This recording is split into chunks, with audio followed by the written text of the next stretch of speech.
bom dia! Pode chegar, você é mais do que bem-vindo. Nós estamos ao vivo, agora são 8 horas e 36 minutos pelo horário de Brasília. Vamos juntos começar o dia bem informados? A partir de agora, você confere as notícias do Brasil e do mundo desta segunda-feira. Vamos aos destaques de hoje. Agronegócio emprega mais de 19 milhões em 2022. Instituto Brasileiro de Petróleo e Gás afirma que preços da gasolina devem continuar em queda.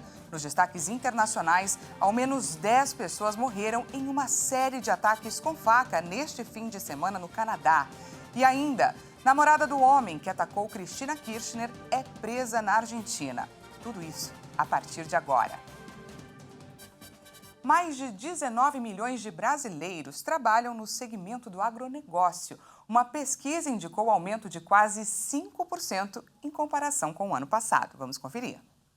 Um levantamento do Centro de Estudos Avançados em Economia Aplicada, da ESALQ-USP, apontou que no segundo trimestre deste ano, mais de 19 milhões de pessoas estão empregadas no agronegócio brasileiro. Segundo a pesquisa, a população ocupada no setor aumentou 4,6%, o equivalente a 839 mil pessoas na comparação com o mesmo período do ano passado. Este é o maior número em um segundo trimestre desde 2015. Um processo gradual de recuperação dos empregos e também a conjuntura favorável no setor do agronegócio refletem nesse bom resultado para o mercado de trabalho. O novo recorde no agronegócio, com a maior safra de grãos da história, foi um dos fatores que impactou o setor.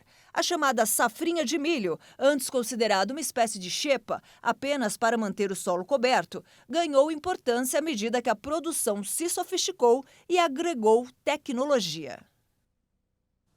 E o Instituto Brasileiro de Petróleo e Gás disse que os preços da gasolina devem continuar com tendência de queda. Na semana passada, o valor do combustível nas bombas dos postos de todo o país apresentou nova diminuição pela 10ª vez seguida. O Instituto Brasileiro de Petróleo e Gás acredita que a diminuição na demanda pelo combustível nos Estados Unidos é um dos principais fatores que explicam a tendência de queda nos preços da gasolina. E é esperada uma redução da demanda ainda maior. Segundo o Instituto, a grande procura tem sido um grande fator para sinalizar preço mais que a oferta. E pela 10ª semana consecutiva, o valor da gasolina nas bombas dos postos de todo o país apresentou uma nova diminuição. Segundo dados da Agência Nacional do Petróleo, Gás Natural e Biocombustíveis, o preço médio do combustível caiu de R$ 5,25 para R$ 5,17, uma diminuição de 1,5%. A última vez que o preço da gasolina esteve nesse patamar foi na última semana de fevereiro de 2021. Como não houve aquele pico de preço, o reflexo foi uma sobra no combustível e uma queda no valor. O Brasil segue acompanhando o preço no mercado internacional. Agora a gente fala de coronavírus. De acordo com dados do Ministério da Saúde, a média de mortes por Covid no país segue em queda, com 125 vítimas por dia. Vamos aos números atualizados. O Brasil confirmou mais 15 mortes por Covid-19 em 24 horas. Desde o início da pandemia, já são 684.369 vítimas da doença. Em um dia, foram registrados 2.909 novos casos de Covid-19. Ao todo, já são 34.470.776 diagnósticos confirmados.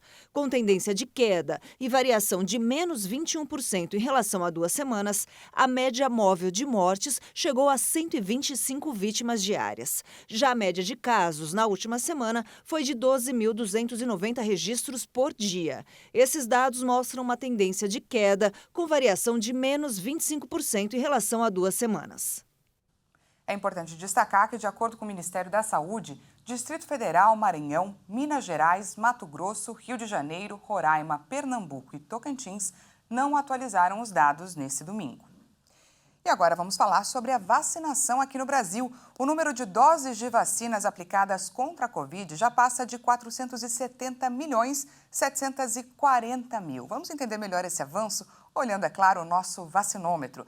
De acordo com dados do Ministério da Saúde e das Secretarias Estaduais de Saúde, a primeira dose já foi aplicada em 84,92% da população. Já a segunda dose em 80,52% dos brasileiros. E a primeira dose de reforço ou terceira dose em 55,23% das pessoas. E vamos agora de destaque internacional. Ao menos 10 pessoas morreram e 15 ficaram feridas em uma série de ataques com faca no centro-oeste do Canadá. Vamos conferir. Os ataques foram relatados no início da manhã de domingo e logo em seguida a polícia local emitiu um alerta para toda a região de Saskatchewan, incluindo as cidades vizinhas. De acordo com a imprensa local, os ataques aconteceram em 2 comunidades do nordeste do estado, em pelo menos 13 locais diferentes. De acordo com a polícia, o número de vítimas pode ser ainda maior do que o divulgado inicialmente, já que os feridos foram levados para diferentes hospitais. A polícia informou que algumas vítimas podem ter sido escolhidas pelos criminosos e outras foram aleatórias. Mesmo assim, ainda não se sabe o que motivou os ataques. Até o momento, 2 suspeitos foram identificados. Eles foram vistos em um carro na região de Regina, na capital do estado, mas seguem foragidos. Após o crime, uma das comunidades da reserva, que fica no norte da região, declarou o estado de emergência até o dia 30 de setembro. Os ataques causaram comoção e medo em todo o Canadá, já que o país não está acostumado com casos de violência em massa. E agora a gente fala sobre a inflação na Alemanha. O país elaborou um plano de ajuda de 65 bilhões de euros para lutar contra a inflação. O país tem enfrentado um aumento do custo de energia em meio à crise do gás causada pela guerra na Ucrânia.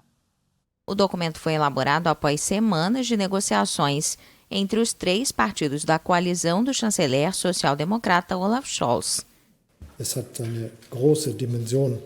O terceiro pacote de ajuda que montamos agora é maior em escopo do que os 2 primeiros juntos. Tem uma grande dimensão que movemos, 65 bilhões de euros se você somar tudo, 95 bilhões de euros se incluir os primeiros 2 pacotes de ajuda. É muita coisa que estamos movimentando. É necessário e deve contribuir para que os cidadãos possam passar por essa situação junto conosco. Scholz, que lidera uma coalizão com ambientalistas e liberais, se reuniu com as principais figuras do executivo para finalizar o plano. O auxílio inclui, entre outros, um cheque especial para estudantes e aposentados, além de um aumento nos subsídios de aluguel. A inflação continuou subindo na Alemanha, atingindo 7,9% ano a ano em agosto, devido ao aumento dos preços da energia induzido pela guerra na Ucrânia. A gente vai para um rápido intervalo e na volta você confere.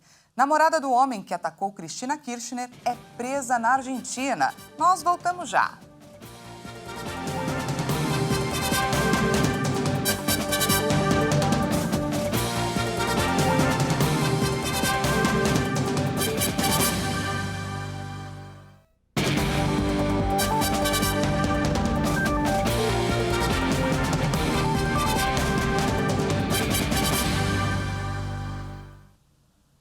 Seja bem-vindo mais uma vez, estamos de volta ao vivo. Agora são 8h49 pelo horário de Brasília. E agora a gente fala sobre os desdobramentos do atentado à vice-presidente da Argentina, Cristina Kirchner. Essas são imagens do canal de televisão argentino Todo Notícias, que mostram o momento em que a Polícia Federal prende na estação de trem de Palermo Brenda Uliarte, que é namorada de Fernando Sabag Montiel, acusado pelo atentado contra Cristina Kirchner na quinta-feira passada. A justiça investiga se ela teve participação no crime. Segundo o jornal Clarín, apesar da namorada ter dito que não via Montiel há 2 dias, imagens de câmeras de segurança mostraram o casal junto no transporte público no dia do ataque.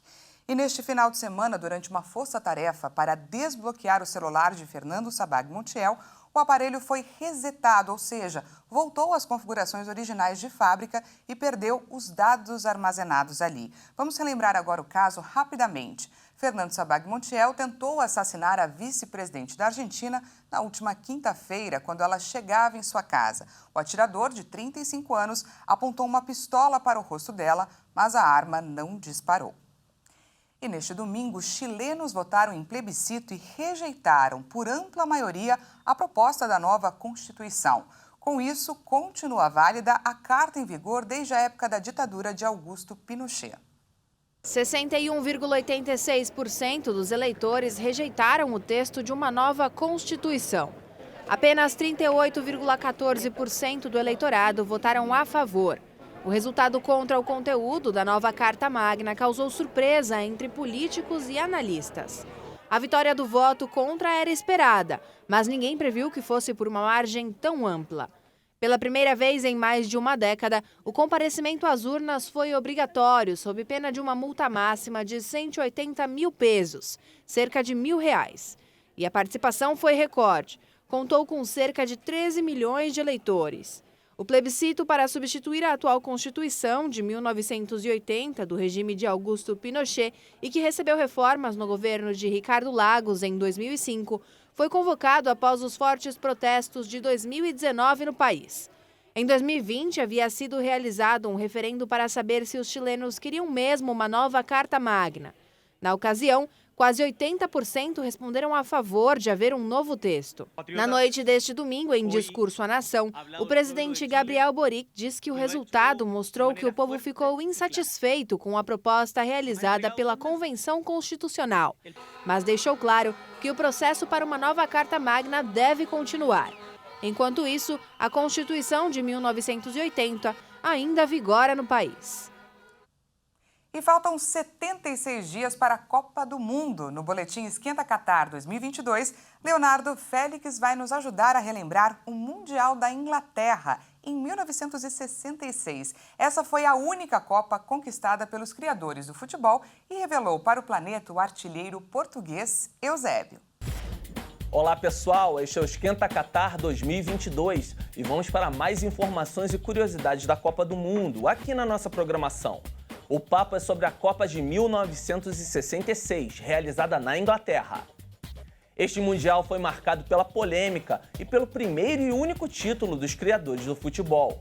A qualidade técnica da competição não foi das melhores e sobressaiu o pragmatismo da seleção inglesa, que tinha grandes jogadores como o goleiro Gordon Banks, o zagueiro Bob Moore e o meia Bob Charlton.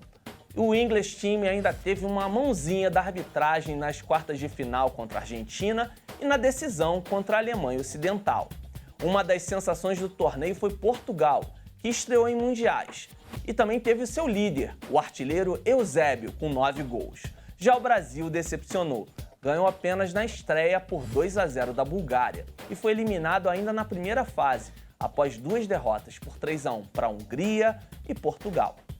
Faltam 76 dias para a Copa do Mundo Qatar 2022. É isso aí, cada dia uma curiosidade, uma informação diferente. Essa edição fica por aqui. Muito obrigada pela sua companhia. Às 10 horas, Patrícia Velenic chega com mais informações. Uma ótima segunda-feira para você. Até mais.